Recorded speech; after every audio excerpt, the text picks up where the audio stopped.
네, 이제 다시 가도록 하겠습니다. 그래서 SOC 산업 같은 경우에는 민자 사업이라는 게 이명박 정권 때 많이 진행됐는데 민간의 투자를 받아서 SOC를 건설하겠다는 의미고요.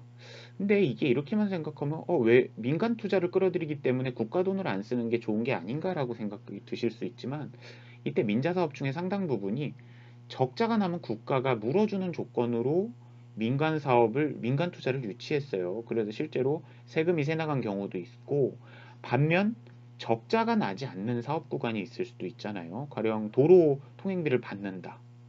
이런 부분 같은 경우에는 어떻게 보면 국가의 수익으로 돌아가야 될 부분이 민간으로 흘러나갔다는 단점이 있죠. 그래서 이 또한 국가의 재정에 악영향을 끼칠 수 있지 않냐라는 비판이 들어올 수 있습니다. 또 아까 말씀드렸다시피 SOC는 국가 경기 부양의 효과가 있지만 재정은 적자입니다. 착각하시면 안 돼요. 국가 경기 부양의 효과가 있지만 이것이 인위적이고 결국 건설을 중심으로 한 일부 산업에만 도움이 된다. 대부분의 서민의 삶과는 큰 상관이 없다라고 해서 토건족이라는 비판이 있습니다. 실제로 과거 한국 경제가 토건 분야 의존도가 너무 높다는 비판은 여러 차례 제기됐었죠.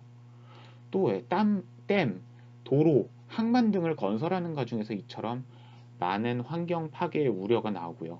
또 SOC를 경쟁적으로 지자체가 하다 보니까 다람쥐 도로라는 비아냥이 나오기도 했습니다. 일본에서 나온 용어인데요. 이 도로엔 차는 안 다니고 다람쥐만 도는데 왕복 8차선 도로가 깔려 있는 거예요.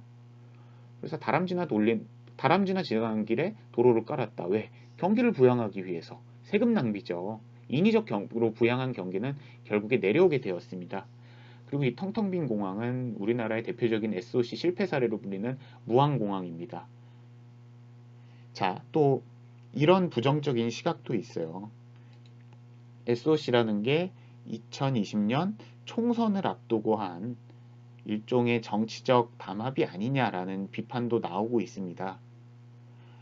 그래서 결론만 일단 말씀드리자면 경제 성장을 위해서 적절한 수준의 SOC 건설은 반드시 필요하지만 어떤 SOC가 적절하고 어느 수준으로 재정을 지출해야 되는지는 항상 적절한 선을 유지해야 됩니다. 그래서 이 적절한 선을 계산하는 것이 바로 아까 말씀드린 예비 타당성 조사입니다. 그래서 예비 타당성 조사를 통해 해당 SOC가 적절한지 아닌지 여부를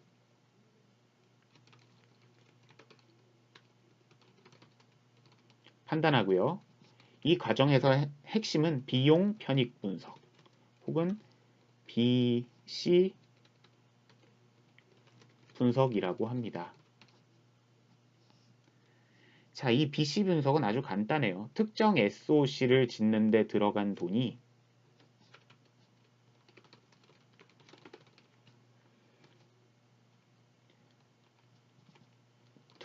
그리고 SOC로 인한 경제적 기대 효과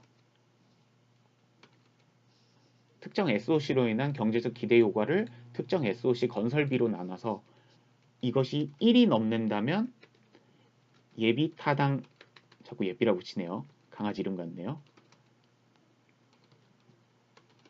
1이 넘는다면 예비 타당성 조사를 통과하게 됩니다.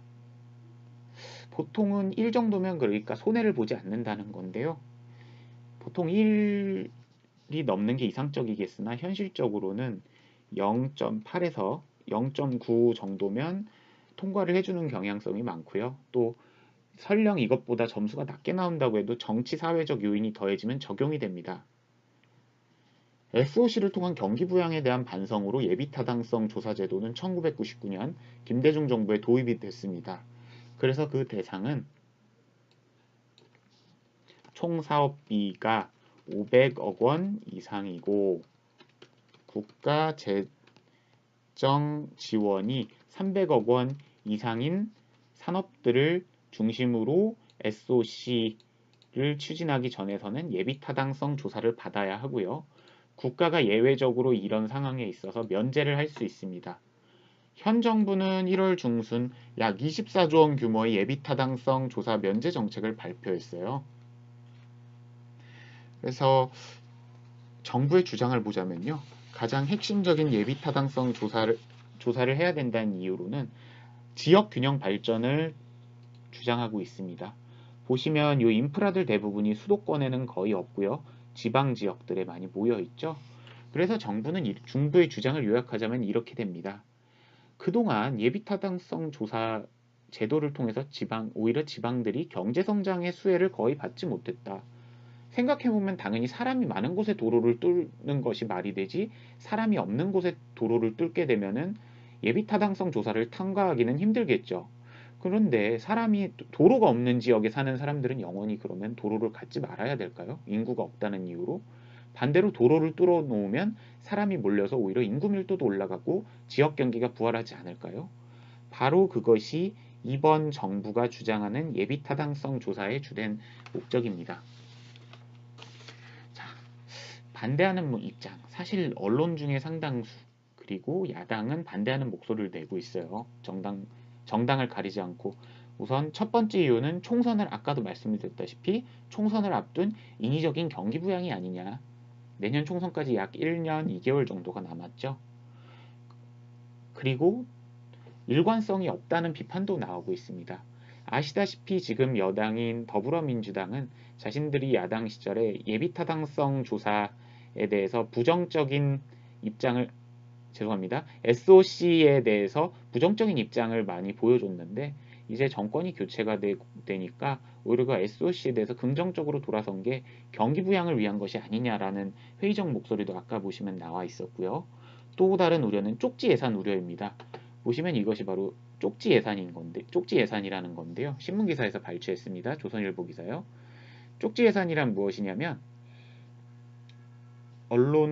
쪽지 예산이란 국가 예산을 국회에서 의결할 때 해당 지역구의 유력 의원들을 중심으로 자신의 예산을 끼워 넣는 것이 바로 쪽지 예산이라고 합니다. 보시면 그래서 힘센 의원을 뽑은 지역들이 상당히 많은 수혜를 받았죠. 특히 SOC 건설이죠. 대부분 이런 쪽지 예산이 SOC 예비타당성 조사 면제가 허용이 된다면 더 늘어날 것이다. 결국에 국가 재정을 좀먹는 일이 될 것이다.